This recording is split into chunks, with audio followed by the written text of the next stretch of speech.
I've been a search and rescue officer for the US Forest Service for nearly 8 years. I've seen things in the woods that I can't explain, things that don't belong in our world.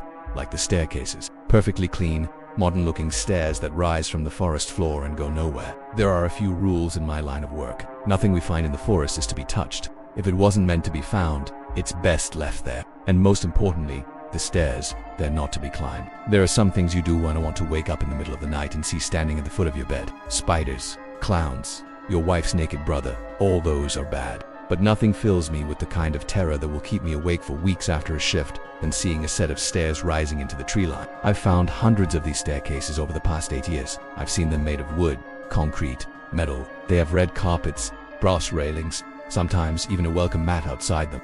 But the most common ones are plain, cold, concrete steps leading into the green abyss of the ancient trees. I once found a child that went missing 2 hours earlier. He was 15 miles away, barefoot, no injuries, and said the man with no face told him to go to sleep. He got lost following one of these staircases. How deep do they go? Where do they lead? Why are they here? What are they for? These questions have kept me up at night, and I haven't had an answer yet. Not one.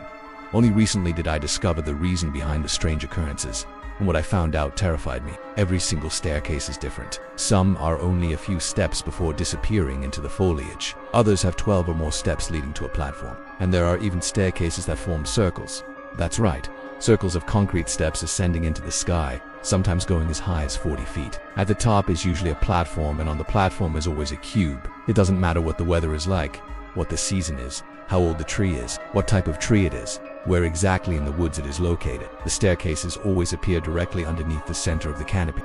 That's why the first rule of finding is never touch them, because whatever is up there, it leaves its mark on the place where the stairs come from. Moss never grows on them. A light dusting of dirt or pine needles occasionally covers the steps, but after a week, maybe less, they're always clean again, as if someone or something is constantly wiping them off. It's for this exact reason that we're forbidden to climb any of them. Who knows what would happen when someone reaches the top? And we all know the old saying, curiosity killed the cat. But one of our rookies didn't listen. He climbed one of the staircases. He didn't get far though. He made it only to the second step before scrambling back down. The look on his face was enough to put fear into any sane person's heart. Pale eyes, wide and glistening, mouth open and a silent scream. He said he couldn't breathe and then he ran off without his gear.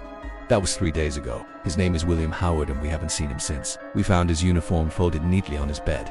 His dog tags were placed beside them. His boots were by the door. His car's still in the employee lot and nobody's driven it. His phone has been turned off for 3 days. He left no note, no goodbye, no nothing. We were reviewing footage from the cabin where he stayed. The sheriff watched him walk to the front door, but when he opened it, there was nothing on the other side. He stepped out and then he was gone, vanished into thin air. No trail, no footprints, just silence.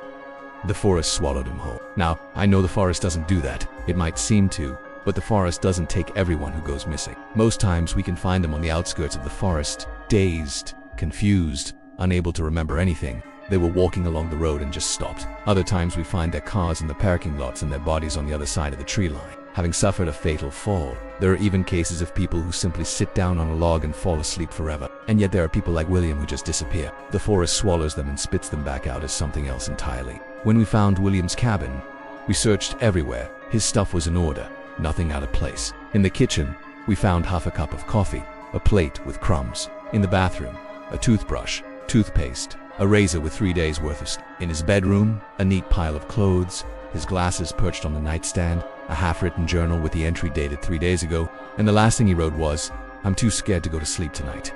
This story isn't over. It's happening as I speak. This is the part where I tell you I disappeared. Listen carefully. This is my recorded statement. I'm making it because I don't trust myself to tell the story another way.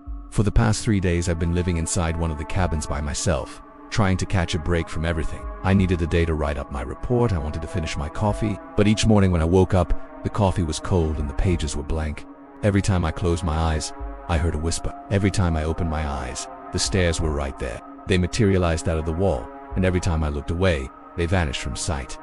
I couldn't take it anymore. One had to get out of there. As I drove home, the stairs followed me, standing by the roadside as I sped away. Then the trees began to grow closer together, blocking my view of the road, and when I looked back, the stairs were gone. Now, I don't normally believe in things like ghosts, and even less in things that go bump in the night. But the forest is full of secrets, and I'm starting to understand that there are things in this world that science cannot explain.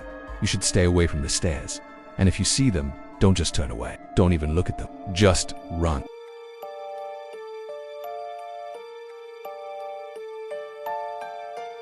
If this story kept you up tonight, imagine what the next one will do. Hit that subscribe button, or you might find the stairs waiting for you. Like the video, leave your story in the comments. And remember, some rules are meant to be broken, but not these. This is Ghostline Stories. Stay scared.